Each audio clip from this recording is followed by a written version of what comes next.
Yes. Hey, welcome back. And today, let's do QuickSort. Yeah, it is short, not a forward. So just change that one.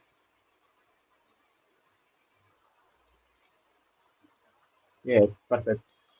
So now, what is QuickSort? QuickSort is another form of sorting algorithm. And what you do in QuickSort is that you will have a pivot, and what you'll do for each recursive call is that you'll make sure that every element to the left of the pivot is smaller than it, and every element to the right of the pivot is greater than that.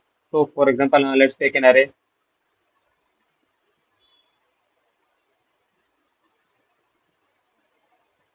Yeah, let's use this array as an example. So, and yeah, there are again two ways to do that. One way is by using a random pivot. So, at each recursive call, you will choose the pivot randomly. And the other way is to just select the first index as the pivot. And yeah, they tell that choosing a pivot randomly is much more better for quicksort. But hey, let's do the simple one first. And I'll just tell you how to implement the random selection of pivot also. So what you'll do is, yeah, first you'll have the array. So the first element is 7. So take 7 as the pivot and make sure that every element to the left of 7 is smaller than it and every element to the right of 7 is greater than it. So it will become 2, 1, 6, 3, 4, and then you will have 7, and then you will have 8. Yes. Now recursively sort both the left and right house again. So what you will do, now let's sort the 2, 1, 6, 3, 4 part. So take 2 as the pivot. So you will be left with 1 on the left side, and you'll have 3 and 4 and 6 on the right side, and yeah, take 7. And since length of the right part is 1, 8 is actually in proper position. And so now again recursively sort the left and the right house. So you have 1, and the length of array is 1, so 1 actually is in its correct position, and then you have 2,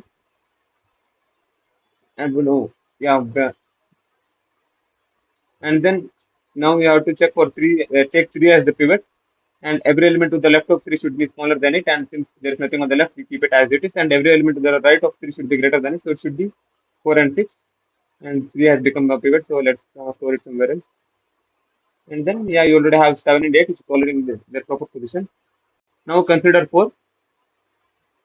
Okay, I left out 5 somewhere over here. 1, 3, 4, yeah.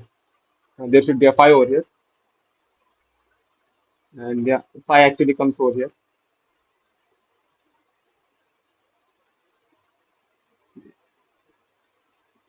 Yes, there is a 5 over here.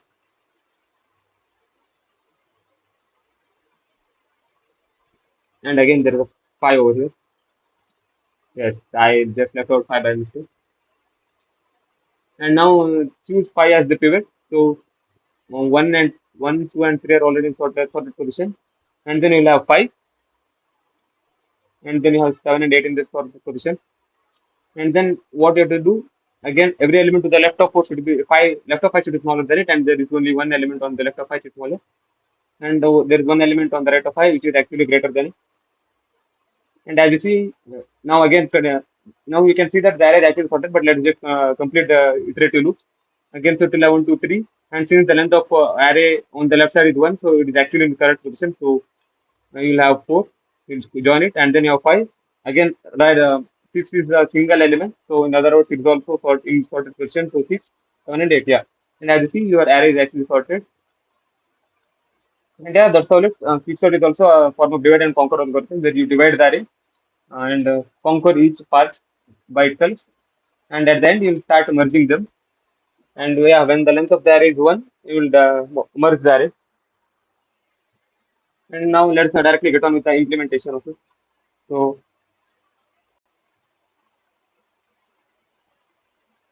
yeah, class QuickSort, and there is no need for an initialization. So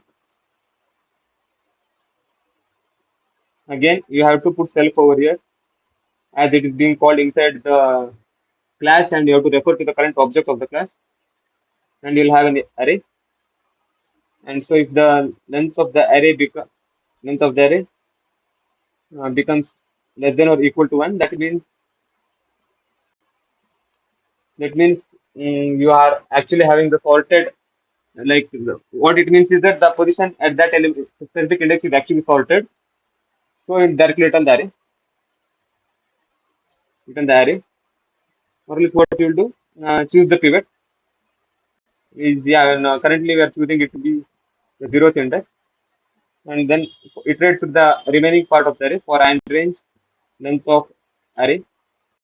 And if you do this, you will be stuck in an infinite recursive loop, and you don't want that because since pivot is actually chosen as zeroth index, skip that index. And so what to do? Have two arrays over here.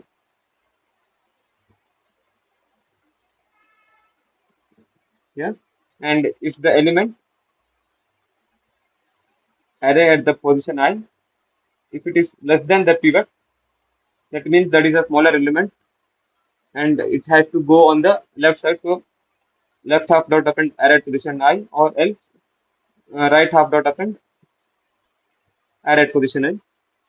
Yes, and by this, after the finishing of this loop, what will happen is that the pivot will already be in its correct position. So now recursively call the quicksort on the left and the right half. So let's recursively call quicksort on left half and dot quicksort on the right half. And after that, you can directly return it. And before returning, don't forget to actually add the pivot over here because pivot should be put in its correct position, right? And yeah, this is how we can directly combine three arrays in Python. Or else what you can do is you can have a left sorted half, right half sorted is equal to the quicksort of left half and quicksort of right half. And then yeah, you can append each element. Like for I in left half, append that element to a new array, and then append the pivot. And for I in right half, you can directly append that element.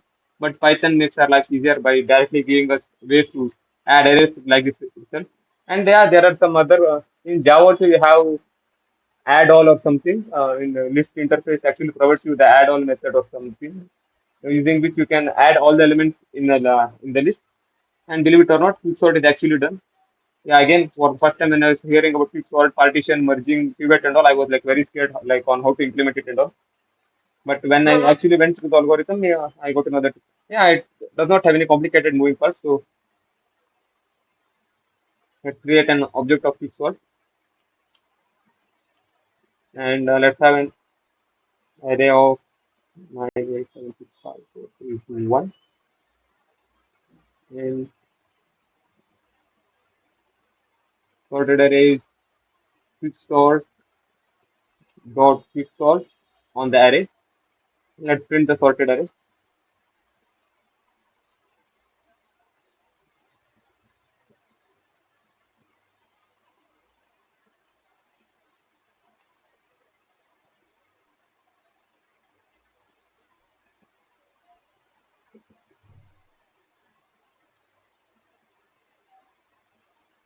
and let's print the after sorted part also.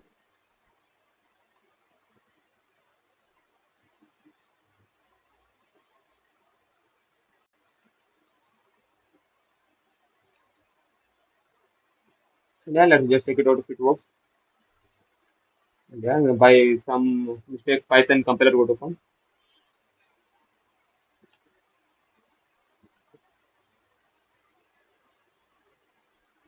Okay, you should not do plus over here. You should do comma, again comma. And yes, as you see, before the array was like this, and after sorting, it is actually sorted itself 1, 2, 3, 4, 5, 6, 7, 8, 9. So it seems that our algorithm is running fine. And again, the complexity of this is O of n log n. But in the worst case, I think it is n square. But as I remember, when the array is like very, very, very large, quicksort performs better than merge sort. And yeah, that is when you take a random element as pivot.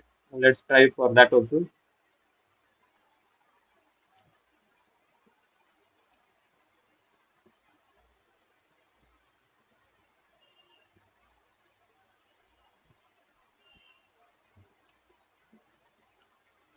And it yeah, from this should be from 0 to length of the array. And pivot is actually array at the position pivot index. And for I in range length of array, If I becomes equal to the pivot index, then you should not actually check for it.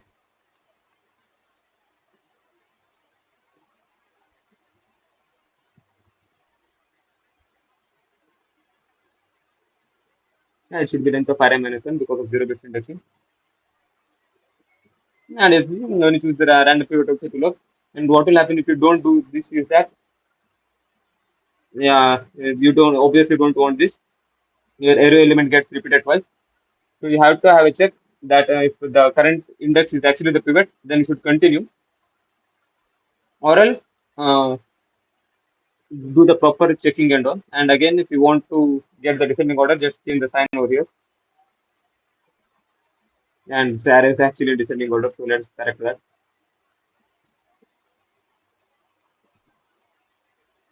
Yeah, I think this is a good test case. And as you see, the actual array is now descending order, and again, on changing the sign over here, you will get ascending order.